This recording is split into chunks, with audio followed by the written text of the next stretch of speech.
train indoors and what have you. So yeah, it's still there, very active. Mm-mm. So it sounds like it's a very social and athletic sort Yeah, of in our atmosphere. time it was strictly athletic. Like we, when starting off a club, we might meet in somebody's garage or something, and but then they gradually grew, and I'd say maybe one of the best clubs in Ireland today. Never mind Dublin. Wow. And Kathleen, you said you played camogie? I did, yeah, but I never won a medal. I didn't ever win anything. No, no, just for this, for sport. Really, that was all for pastime and that. After school, we'd go and have a game up in the Phoenix Park. But we were never championship. No, no, not like Joe.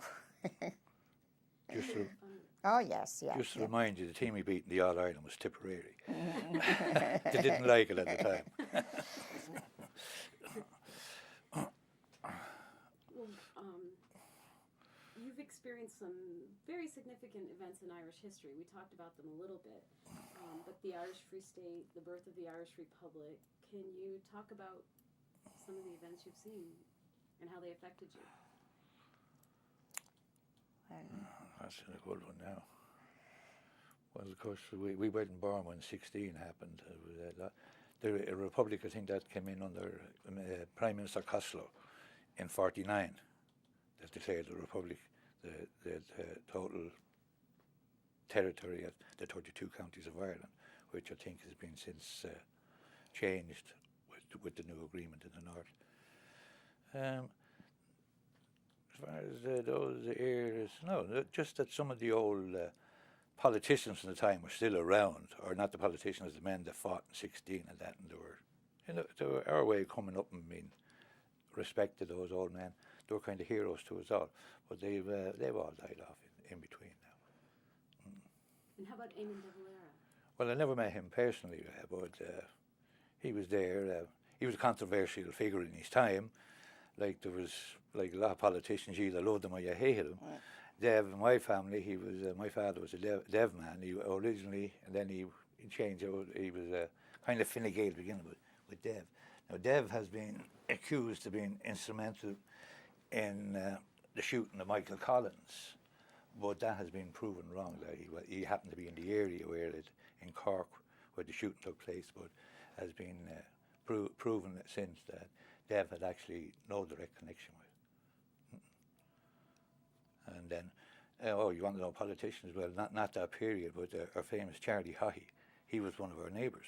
He lived in that area. He was just one of the last prime ministers. I'm sure you all heard of him. And there was Boland. Boland lived in our area. Harry Boland, not Harry. His brother Harry was killed in 16, but his brother, then in third and their sons went on to become TDs. Jack Belton was another one. He was a TD. And Lord Mayor of Dublin, they all lived in our area there. So in its own way, there was a little history around it. And did you know them all? They lived in your area? Oh yeah, well we knew them through the clubs and their sons and all. We all played together. You see, and even Charlie, he was about 2 years ahead of me, but he was in the same class as my brother. So even today we know Charlie Wood. So Dublin sounds like a fairly intimate Yeah, place. and then just up the road from us was the Artane School.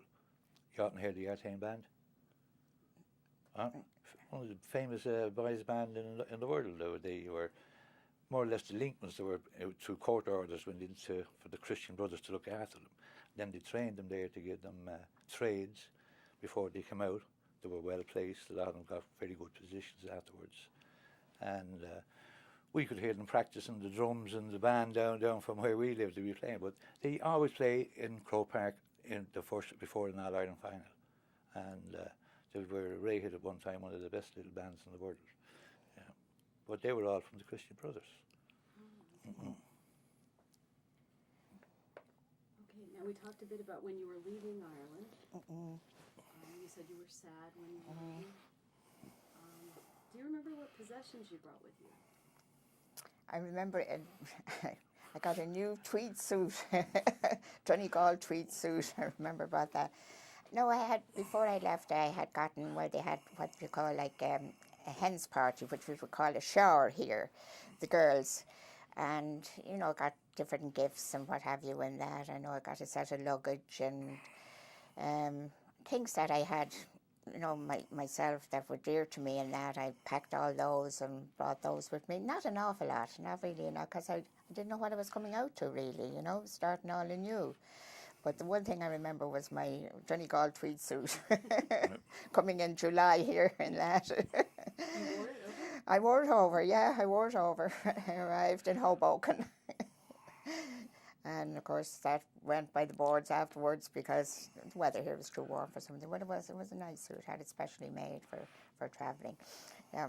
But it was lovely. Yeah. How much luggage could you bring?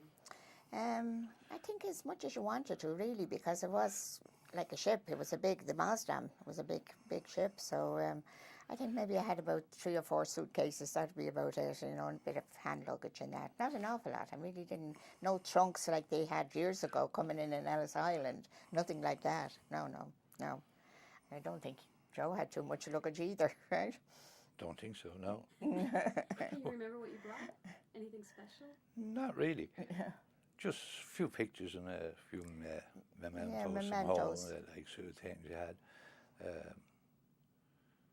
Really nothing that, the fact that we were emigrating, we didn't have much to take with us anyway, so coming out. So I can't really recall. I don't even know if I had a case on that. I think you did. Probably had a bag of some kind, but I've forgotten. Okay.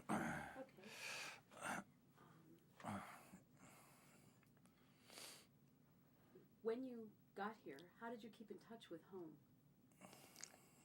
Letters, mainly. Letters, yeah, because we didn't have a telephone at that time. My brother afterwards, he had a telephone, but letters, that's the way we used to write.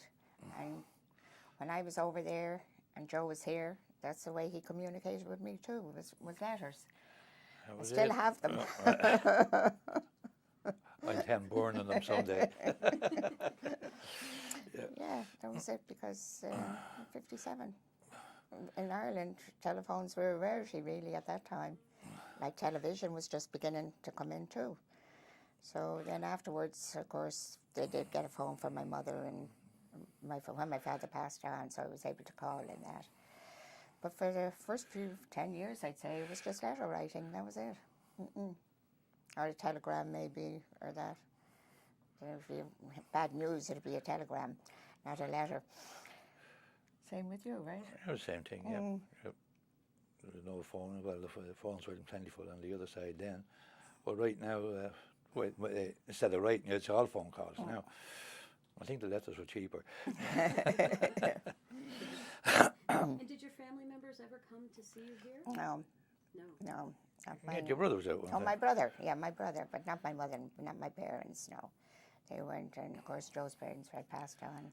They were dead before I left. Yeah, and then your sister, came to, sister and brother-in-law, came to visit, and his other brother, and but not my parents, no.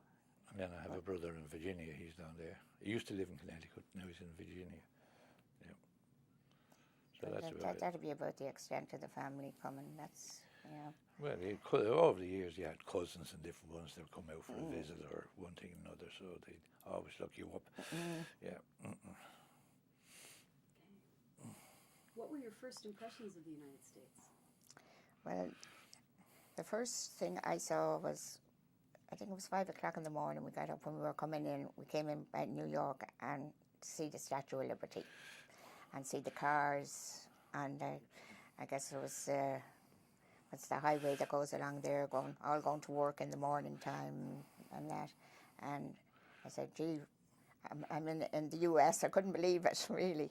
So that was the Statue of Liberty, really. It's still, to me, that's how when I was coming in the harbour, before we went into Hoboken. And it was awesome. It really was awesome. How about you? Oh, the same. From the first time I landed, I liked America, liked what I saw, and still like it. Yeah. And we were married then, and most weekends used to go back down to Gaelic Park in the Bronx and spend the weekends there with friends and go to the games in the Bronx. And that's 240th Street, Gaelic Park. Yeah. So, no, I've always liked America from the day I came here. Yeah. Can you remember the last thing you saw in Ireland as you were leaving? The last I saw was St. Coleman's Cathedral in Cove. As we were going out in the tender, we had to go out in the tender out to the boat, and that was it. And the bells of Coleman's Cathedral, they were playing "Come Back to Air," and it was really, real tearjerker. So that I remember. And when we went back, when was it? 3 years ago, 4 years ago, we went to Cove. Right. Took our granddaughter there, and telling her that's where Grandma Kay left from, and it brought back all the memories of leaving Ireland. That was 45 years ago at that time when we went back. But that was it, Cove. I remember well, leaving and going out in the tender. And there were people at that time, they used to have people from Kerry. They called them the Kerry Keeners, women, with just brought there especially, and they kind of, it was like a keen, they called it a keen, with people emigrating. I don't know if I doubt if they do it now or they, I'm sure that's all done away with. But that was really wrenching, when you heard that, the crying of like mothers and fathers and what have you with their children leaving off. So they used to come, they came specially just for that. And they were going out in the tender. I'll always remember that, I think that went back to years before that, like anyone emigrated from Ireland. That was the last you saw them. That they come out here, you hadn't got the transportations you have today. So the chances were they never got back again. They went back. So it was kind of a week they had seeing them off. The American wake. Well, more like an Irish wake. Well, Irish wake or something. It was keen, and that was you wouldn't be seeing these people anymore. Yeah, where chances were very slim. And when I left from Shannon, 12 o'clock at night, I think it was. So what do you see? What you see at any airport? You just run down the airport and the runaway, and that was it. So nothing in particular. Okay. What was life like here when you arrived? Well, first it was in July, and the weather was, extremely hot coming from Ireland. Tried to get used to that, which I did. Of course, we were younger then. And I kind of fell into the pattern and the lifestyle here. Of course, Joe had his aunt and uncle and that, and his brother, and they were good to us. And so, we adjusted quite well. We did. And, of course, we got married in November, so then we settled down. That was it. So I'd say we did adjust quite well, right? I just suppose, yeah. I always remember the first year I was here was the day of the Kentucky Derby, and the boss I was working with, we worked of a Saturday, and seemingly, he wasn't that generous in his own way, but that was the first day the guys telling me he ever brought beer to the job. So, and he has off a half a day. It was so hot, it turned out to be the hottest day of the year. That was 57. And there was an old Swede working with me. He says, keep saying, "You're never going to make it here." He says, "This is only the beginning of summer." He says, "It gets worse." So he wasn't too encouraging at that particular time. He was ready to but pack however, his bags I was ready. I said it was going to be like this. I'm going. But however, we got over that one, and I'm still here. Well, that one I always remember. That leads into my next question. Did you plan to stay when you first came here? I think we did. Well, don't know. Kind of iffy. It was up and down. Yeah, it was. Because our other friends that did come with us, one of the girls that came with me on the Mazda and got married the same time, they went back to Ireland. And our other really good friends, they went to Hartford, and they went back also. So we were, of the three couples, we were the ones left. So I don't think we more or less... Well, we didn't really decide one way or the other. And then, of course, we got married and having children and that kind of changed things. Like, I guess a lot came back out here with the idea, make a few fast dollars of money and get back to Ireland. But some that worked out for another that didn't. I never really made any conscious decision to go one way or the other. So life kind of dictated what I did. You got married, you had children, then you decided to stay. And then you used to tell us at that time, if you wait too long, the children won't settle down in Ireland, so you're as well off go when they're babies or don't go at all. So we're still here. Still here.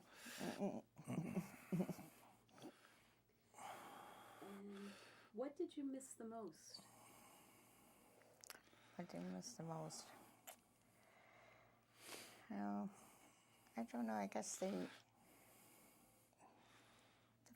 neighbours and the friends and, you know, people that at that time that we knew over there, and like the kind of everyday life over there, getting up, going to work, coming home and what have you. It was a different routine completely over there than here when we started. But I think I just settled in here and that was it. I'd say more or less the same. Like at the beginning, there was changes, like things that we took for granted in Ireland was way different. Sayings we'd say in Ireland and things. All of a sudden, you might be offending somebody here without knowing it. So in certain ways, there was a change, which you had to adjust to. And well, other than that, we just fell in and went with the flow. And then, of course, here we were lucky enough to have enough Irish around that we stayed in our own circles in one way or another. And like I say, when weekends we used to go down to Gaelic Park the week. So gradually then you just grow away from that and you settle into the American way of life here and what have you. And we still try to retain our own Irish stuff, but I think that's really a part of it, that we had so many Irish friends here, you know. Maybe not in Stamford, of course we were younger then, out Long Island, New Jersey and what have you, that we always get together. So yeah, there were quite a few that came at that time, like in 56 and 57 and that we kept with indirectly. So I think that's how we adjusted, kind of. We were able to get together and talk and, you know, have a laugh and all that kind of thing. That's about it. And what did you miss? About 2 shots sometimes. Okay, control. So what did you miss the least when you got here? What did I miss the least? Sometimes, like, the rain, I guess, the weather, the rain. We're talking about the heat and the sun and that, but I don't know. What would you... I don't know. Really, at least, I don't know. At least we were sure we had work. Work. Yeah, I got paid every week, not running around looking the way you get paid. That we. Joe, that was one of the best things. That what else? I can't really recall. No, I can't either. Just maybe as I say, the weather, the rain. Yeah, well, the weather would be one thing. Yeah. At least when you plant something here in the summertime, you're generally sure of getting nice weather for it. Over there, maybe I might plan to go down to the seaside for a day. Could rain. So we go down with our sandwiches anyway in an overcoat anyway. So we went hail, rain or snow. And speaking of work, what was your first job here? Well, I did in Ireland, paper hanging. We got in with a Hungarian boss at the time, and it was with him for a few years, and then I went out and started my own business here. And when you went looking for work, did you rely on the Irish community to direct you, or did you no, at that time they had a union in Stamford, so I went down there to the union, and there was an Irish man there, what do you call him, a business agent thing? Gallagher was his name at the time. So he says, hold on, he says, I'll get you the right boss, and he did, to give him his due, and particular boss I got, Jake Bauer, turned out to be a very, very nice man. He was Hungarian born, just died a few years ago, and from there went down from there. Yeah. And so you did the same work here that you would have done in Ireland? Ireland, yeah, same work. Yeah. And did your father do that kind of work in Ireland? My father did it, and his father before him. They had that business over there, and a small undertaking business in they were from a place in Kilkenny called Ballaragget. And even today, my cousins are in that business still over there. Yeah. So it's kind of been a family thing. And even my son here in Stamford, he's in the same business. He's there too, Kieran. And did you learn it from your father? Oh, yeah. He taught you yeah. Oh, that's interesting. And Kathleen, did you mention that you had gone to teachers' college? No, I did the exam for it, preparatory for college. At that time, it was through Gaelic and that, but I didn't make it. So I went on then. I got a job then as a time clerk in it was a big manufacturing in Thomas Street, clothes and what have you and all that they made. And now and again they'd pick me out to do a little bit of modelling for them. Nice. Yeah. So that's what I did over there. I worked in the same place for years. And when you came here, did you work? Oh, I did, yes, yeah. Actually, I worked, Joe's brother got me into a place called Northern Warren.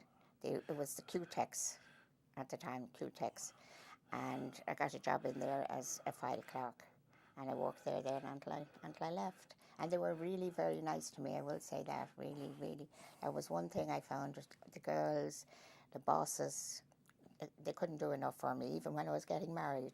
I'll always remember that for them. They were really nice to me. That was the nice thing about here.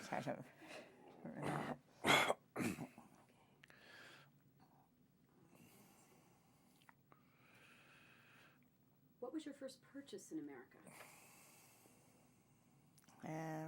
First purchase. I remember it. You do? Yeah, one of the first. The hi-fi thing. Oh, that's after we The got married. television. Oh, after we got married. After you got married, oh. Yeah, well, the first, it was a television. I think we bought a television and a hi-fi set. Yeah, because we were living in a furnished apartment, so we had all the furniture. But when I came, I think probably a dress or something like that. But that was my first purchase. Well, I had to because the dresses coming from Ireland weren't, they were heavier and what have you. So, and shoes and that. You had to get into the American style. Yeah. Were the styles very different? Not that much, really. No, not that much. But lighter. The clothes here would be much lighter than what you get over there. And I think the same with Joe. You bought a light jacket, wasn't it? Or Yeah, bought what? Asked what I bought first. Took me a little while to get used to it. You see a price in a window in a store here. You see a price, you say $10. When you go in, the guy'd always charge you more. So I could never figure that out. I didn't realise I was paying that we had to pay the taxes. See, yeah, 'cause that no wasn't tax. that wasn't back home. So took me after that I got that. And first time I went in, I think it was when I was buying either a hi-fi or a television. They were downtown in Stamford, the Gagans. I don't know if they're still there and that. They were in the middle of town. And went in to pay the guy with cash. He refused to take the cash. So he explained to me, you're new in the country, you got to build up a credit system and all of that. So just take it on, I guess what you call time with that. So took it that way.